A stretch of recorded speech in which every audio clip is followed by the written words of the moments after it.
ಕೇಳಿದ್ರೆ ಇಂತಹ ಜಿದ್ದಿ ಮನುಷ್ಯ ಹೊರಗೆ ಹತ್ತಿ ಗಿರಣಿ ಬಿಟ್ಟು ಹೊರಗೆ ಬಂದ. ಏನಾಗಿತ್ತೋ ಏನೋ ಗೊತ್ತಿಲ್ಲ, ಏನು ಶಾರ್ಟ್ ಸರ್ಕ್ಯೂಟು ಮತ್ತೊಂದು ಮುಗಿದೊಂದು. ಹತ್ತಿ ಗಿರಣಿಗೆ ಏನದ ಅಂತ ಕೇಳಿದ್ರೆ ಬೆಂಕಿ ಬಿದ್ದುಬಿಡ್ತು. ದೂರದಿಂದ ನೋಡ್ಕೊಂಡು ನೆಲ್ಲಿಕತ್ತ ಕ್ಷುಲ್ಲಕವಾಗಿರುವಂತಹ ಇಂತಹ ಏನದ ಅಂತ ಕೇಳ ವಸ್ತು, ಸುಟ್ಟು ಹೋಗುವಂತ ವಸ್ತುವಿನ ಬೆನ್ನು ಹತ್ತಿ ನನ್ನ ಜೀವನ ಕಳೆದಿನಲ್ಲ ಅಂದ. ಅನುತಾಪಾತ್ರಿ, ಅನುತಾಪಾತ್ ತಪ್ಪು ಮಾಡಿದೆ ನಾನು. ನನ್ನ ಜೀವನ ಸತಿ ಸುತ ಹಿತರೆಂಬ ಭ್ರಾಮುಕತನದಲ್ಲಿ ಏನು ಯಾವ ಕ್ಷುಲ್ಲಕ ವಸ್ತುಗಳು ಬಿಟ್ಟು ಹೋಗುವಂಥ ವಸ್ತುಗಳವಲ್ಲ, ಆ ಕ್ಷುಲ್ಲಕ ವಸ್ತುಗಳು ಬೆನ್ನು ಹತ್ತಿ ನನ್ನ ಜೀವನ ಎಲ್ಲ ಹಾಳು ಮಾಡ್ಕೊಂಡೇನಿಲ್ಲ ಅಂದ. ಗುರು ಶೋಧ ಮಾಡಿದ, ಗುರುವಿನ ಸೇವಾ ಮಾಡಿದ. ಹೆಂಗೆ ಸೇವಾ ಮಾಡುವುದು ಅಂತಂದ್ರೆ, ಗುರುಗಳ ಮನ್ಯಾಗ ಹೊರಗೆ ನಾಯಿಗೆ ಮಲ್ಕೊಂಡಿರ್ತಿತ್ತಲ್ರಿ, ಇವ ಬಂದು ಅನ್ನೋದಕ್ಕೆ ಗಿರಿಮಲ್ಲ ಬಂದು ಆ ನಾಯಿಗೆ ಅನ್ನೋದಕ್ಕೆ ಸಾಷ್ಟ ನಮಸ್ಕಾರ ಮಾಡವ. ಏನೋ ಹುಚ್ಚಪ್ಪ, ಯಾರು ನಾಯಿಗೆ ನಮಸ್ಕಾರ ಮಾಡ್ತಾರೋ, ಯಪ್ಪ ಅದಕ್ಕೆ ನಾಯಿ ಅನ್ಬೇಡ, ನನ್ನ ಗುರುವಿನ ಎಂಜಲ ಉಂಡಿರೋ ನಾಯಿ ಅದ ಅಂತಿದ್ದವ. ಗುರುರಾಯನ ಮನೆಯ ನಾಯಿ ನಾನು, ಗುರುರಾಯರ ಮನೆಯ ನಾಯಿ ನಾನು, ಗುರುರಾಯರ ಮನೆಯ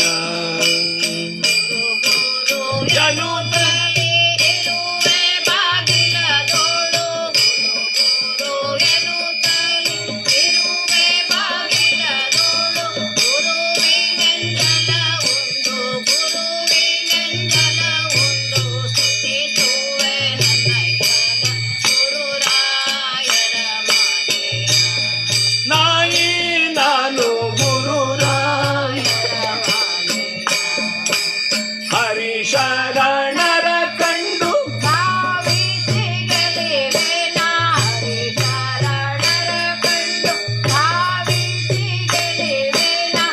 ದುರುಳರ ಬೆನ್ನತ್ತಿ ಹೋಗೆನೋ ನನ್ನಯ್ಯನ ಗುರುರಾಯರ ಮನೆಯ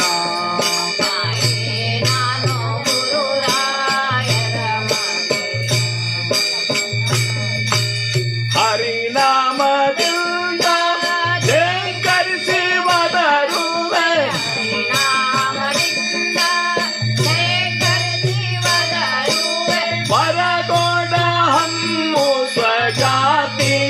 ನನ್ನಯ್ಯನ ಗುರುರಾಯರ ಮನೆಯ ನಾಯಿ ನಾನು, ಗುರುರಾಯರ ಮನೆ, ಗುರುರಾಯರ ಮನೆ, ಗುರುರಾಯರ ಮನೆಯ. ಅನುತಾಪ ಹಿಂಗೇನದಂತೆ ಇಂತಹ ಒಂದು ಪರಿವರ್ತನದೊಳಗೆ ಏನಂತೆ ನಮ್ಮನ್ನು ಒಯ್ದಿಡ್ತದಲ್ಲ. ಶ್ರೇಷ್ಠವಾಗಿರುವಂತಹ ಜಗತ್ ಕಂಡಿರುವಂತಹ ಶ್ರೇಷ್ಠ ಅದ್ಭುತ ಸಂತಾಗಿ ಹೋದ ಗಿರಿಮಲ್ಲಪ್ಪ ಮಹಾರಾಜ. ಅನುತಾಪ ಹೋತಾ ಹೋ ಜಯಾಸಿ ಆಲೆ ಉದಯಾಸಿ ಭಾಗ್ಯ ಸಾಣ. ಹಂಗೇನದ ಅಂತ ಕೇಳಿದ್ರೆ ಯಾವ ಶರೀಫ್ ಅಜ್ಜ, ನಾ ತಪ್ಪು ಮಾಡಿದೆ ಇದಕ್ಕೆ ಪರಿಹಾರ ಏನು ಅಂತ ವಿಚಾರ ಮಾಡ್ಲಿಕ್ಕೆ ಹತ್ತ. ನಾನು ಗುರುವಿಗೆ ಮುಖ ತೋರಿಸ್ಲಿಕ್ಕೆ ಅಯೋಗ್ಯ ಇದ್ದೀನಿ ಈ ಕ್ಷಣ. ಗುರುಗಳು ನನ್ನ ಮಡಿಯಾಗಿ ಬಂದ್ರು, ನಾ ಏನಾದೆ ಮೈಲ್ಗೆ ಆಗಿಬಿಟ್ಟೆ. ಈ ಮೈಲ್ಗೆ ಏನದ ಅಂತ ಕೇಳಿದ್ರೆ ಮೈ ತಗೊಂಡು ಅಲ್ಲಿ ಹೋಗಿ ಏನದ ಅಂತ ಗುರುವಿನ ಯಾವ ರೀತಿಯಿಂದ ಮುಖ ತೋರಿಸ್ತೀನಿ ನಾನು, ಅದಕ್ಕೆ ಹೋಗೋದ ಬೇಡ ಅಂತ ವಿಚಾರ ಮಾಡಿಕೊಂಡು ಹೊಲದೊಳಗೆ ಏನದ ಅಂತ ಕೇಳಿದೆ, ಹೊಲಗುಂಟ ಹೊಂಟಿದ್ದ. ಆ ಹೊಲದೊಳಗೆ ಏನದ ಅಂತ ಕೇಳಿದ್ರೆ ಬದುವಿನಾಗ ಒಂದು ಎಮ್ಮಿಗೊಡ್ಡು ಮೇಯ್ಲಿಕ್ಕೆ ಹತ್ತಿತ್ರಿ. ಆ ಹೊಲದ ಮಾಲಕ್ ಹೇಳಿದ್ಲು, ಮಗನೇ, ಆ ಮಗಗೆ ಹೇಳಿಕತ್ತಾಳಾಕಿ ತಾಯಿ, ಮಗನ ತುಡುಗಿ ಎಮ್ಮಿಗೊಡ್ಡು ಮೇಯ್ಲಿಕ್ಕೆ ಹತ್ತದ, ಸುಮ್ಮನೆ ನೋಡ್ಕೊತ ನಿಂತಿಯಲ್ಲ, ತಗೊಂಡ್ ಬಡಿನಾಗ ಪಾರ್ಕಲ್ ತಗೊಂಡು ಅನ್ಲಕ್ಕಿ. ಓ ಅಂದವ. ಮೂಕ ಪ್ರಾಣಿ, ಬಾಯಿಲ್ಲದೆ ಇರುವಂತಹ ಪ್ರಾಣಿ. ಅಂಥದ್ದೇನದ ಅಂತ ಕೇಳಿದ್ರೆ ತಪ್ಪು ಮಾಡಿದ್ರೆ ತುಡುಗಿ ಮೇಯ್ದಿದ್ದಾದ್ರೆ ಬಾರ್ಕೋಲ್ ನೇಟ್ ಶಿಕ್ಷಾ ಅಂತಂದ್ರೆ ಇದು ವಿವೇಕ ಇರುವಂತಹ ಪ್ರಾಣಿ, ಇದು ತುಡು ಮಾಡ್ಯದ, ಇದಕ್ಕೆ ಶಿಕ್ಷಾ ಹಂಗಾರ ಬಾರ್ಕೋಲ್ ನೇಟ್ ಅಂದ. ವಿಷಯ ಅಂತೂ ಗೊತ್ತಿತ್ತು. ನೇರವಾಗಿ ಅಂದ್ರೆ ಶರಣಪ್ಪನ ಮನೆಗೆ ಬಂದ್ರಿ. ಅಷ್ಟೊತ್ತಿಗಾಗಲೇ ಈಗಾಗಲೇ ಅಂತ ಕೇಳಿದ್ರೆ ಶರೀಫ್ ಅಜ್ಜನ ಹೆಸರು ಬಹಳ ಪ್ರಸಿದ್ಧಿ ಹೊಂದಿತ್ತು. ಖರೇ ಬಾಯಿ ಮನುಷ್ಯ ಅಂತ.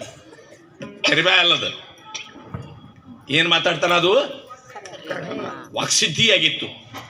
ಆ ಕಾರಣದಿಂದ ಏನದ ಅಂತ ಕೇಳಿದ್ರೆ ಸಂತ ಘರಿ ಆಲೆ ಸರ್ವ ಪಾಪ ಪೂರ್ಣ ಗೆಲೆ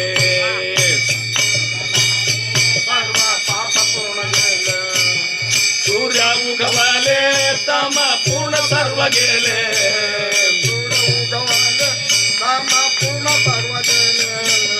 संत घरी आले सर्व पाप पूर्ण गेले संत घरी आले सर्व पाप पूर्ण गेले पाप पूर्ण गेले पाप पूर्ण गेले ಯಾವ್ಯಾದಕ್ಕೆ ಶರಣಪ್ಪ ಅಂದಿಗತ್ತ ಏನ್ ಭಾಗ್ಯನೊಂದು ತುಕಾಮಣೆ ಆಲೇಹರ ತೋಚಿ ದಿವಾಳಿ ದಸರಾ ಏನ್ ಸಂತ ನನ್ನ ಮನೆಗೆ ಬಂದಾನ ನಂದು ಏನು ಅಹೋಭಾಗ್ಯ ಅಂದ ಶರಣಪ್ಪ. ಅವಾಗ ಏನದ ಅಂತ ಕೇಳಿದ್ರೆ ಶರೀಫ್ ಅಜ್ಜಂದ ಇವತ್ತಿನ ದಿವಸ ನಿನ್ನ ಮನೆಗೆ ಭಿಕ್ಷಾಕ್ ಬಂದೀನಿ ಅಂದ. ಭಿಕ್ಷೆ ಯಾಕೋ ಅಪ್ಪ? ತನು ಮನ ಧನ ಜನ್ಮ ಓವಾಳಿಲೆ ಚರಣ ವರುಣ ಏನ್ ನನ್ನ ಹತ್ರ ಏನದ ಅದೆಲ್ಲ ಏನದ ಅಂತ ಕೇಳ ನಿಂದಪ್ಪ ನನ್ನಂತ ನಂದು ಅನ್ನೋಂಥದ್ದು ಏನದ ಎಲ್ಲ ನಿನಗೆ ನಿನ್ನ ಪಾದಕ್ಕೆ ಅರ್ಪಣೆ ಮಾಡೀನಿ ಬೇಕಾದ್ದೇನದ ಅಂತ ಕೇಳಿ ನೀನು ಎತ್ತಿ ತಗೋ ಇದನ್ನ ಇಲ್ಲ ಭಿಕ್ಷಾಕ್ ಬಂದೀನಿ ಇವತ್ತಿನ ದಿವಸ ಮಾತು ಕೊಡು ನನಗೆ ಏನು ಅಂತ ಕೇಳಿದ್ರೆ ಭಿಕ್ಷಾ ಇರ್ಲಾರ್ದ ಕಳ್ಸಂಗಿಲ್ಲ ಅಂತ ತಿಳ್ಕೊಂಡು ನನ್ನ ಮಾತು ಕೊಡು. ಮಾತು ತಗೊಂಡ ಒಳಗೆ ಹೋದ ನಿನ್ನ ಸೊಸಿನ ಕರಿ ಅಂದ. ಏನ್ ಸೌಭಾಗ್ಯ ಅಂದವ್ ಶರಣಪ್ಪ. ಇವತ್ತ ಏನದಂತ ನಡಿಲಿಕ್ಕೆ ಏನದ ಈ ಊರಿಗೆ ಬಂದಾಳ ಮುಂಜಾನೆ ಸಂತನ ದರ್ಶನ. ಆ ಸಂತ ಮಾತೇನದ ಅಂತ ಕೇಳಿದ್ರೆ ನನ್ನ ಸೊಸಿಗೆ ಏನಂತ ಅನುಗ್ರಹ ಮಾಡ್ಲಿಕ್ಕೆ ಆಕಿ ನೋಡ್ಬೇಕಂತ ಅಪೇಕ್ಷೆ ಪಡ್ತಾರ. ಏನ್ ಸೌಭಾಗ್ಯ ಅಂದ ಕರೆದ ನಿನ್ನ ಮನೆ ಬಾರ್ಕೋಲ್ ಇಲ್ಲದ ಅನ್ನ ಬಾರ್ಕೋಲ್ ತರ್ಸಿದ. ನಿನಗೆ ಸಾಕಾಗಷ್ಟಲ್ಲ ನನಗೆ ಸಾಕಾಗಷ್ಟು ಹೊಡಿಬೇಕಂತ ತಿಳ್ಕೊಂಡು ಅಂಗಿ ಕಳೆದ ಬರೆ ಮೇಲೆ ನಿಂತ ಶರಣಪ್ಪ ಅಂದ. ಗುರುಪುತ್ರಾಸಿ ನಿಂದತಿ ನರಕ ಯಾತನಾ ಹೋಗಿತಿ.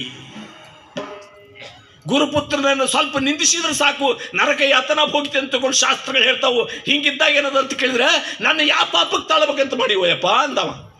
ಇಲ್ಲ ಇವತ್ತಿನ ದಿವಸ ನೀನೇನಂತಕ್ಕೆ ನನಗೇನು ವಚನ ಕೊಟ್ಟಿಯಲ್ಲ ಅದರ ಪಾಲನೆ ಮಾಡು. ನಿನ್ನ ಮನೆ ಏನಂತಕ್ಕೆ ಸಮಗ್ರವಾಗಿ ಏನಂತಕ್ಕೆ ಉದ್ಧಾರ ಆಗ್ತದ ಅಂತ ತಿಳ್ಕೊಂಡು ಹೇಳಿ ಹೊಡ್ತು ಬೀಳ್ಲಿಕ್ಕೆ ಹತ್ತೋರಿ. ಮುಂದೆ ಒಂದು 2 3 4 ಬಿದ್ದು ಮುಂದೇನದ ಅಂತ ಕೇಳಿದ್ರೆ ಯಾವಾಗ ಶುದ್ಧ ಆದ ಅಂತ ಅನಿಸಿದ ಗೋವಿಂದಪ್ಪ ಓಡಿ ಬಂದ.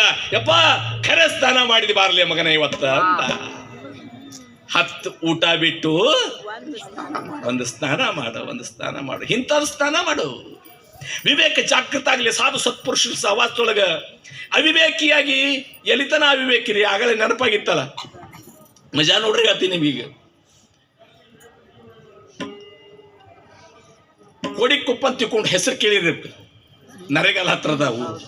ನಾನು ಆ ಜಾತ್ರೆಗೆ ಹೋಗಿಲ್ಲ ಒಮ್ಮೆ ಹೆಸರು ಕೇಳೀನಿ. ಅಲ್ಲಿ ನಡೀತಿರೋ ಪದ್ಧತಿಗೆ ಏನು ಆ ಊರಾಗ ಏನಂತ ಕೇಳಿದ್ರೆ ಯಾವ್ದು ಹೌದು ಅದು ಅಲ್ಲ, ಯಾವ್ದು ಅಲ್ಲ ಅದು ಹೌದು ಅಂದ್ಕೋಬೇಕು.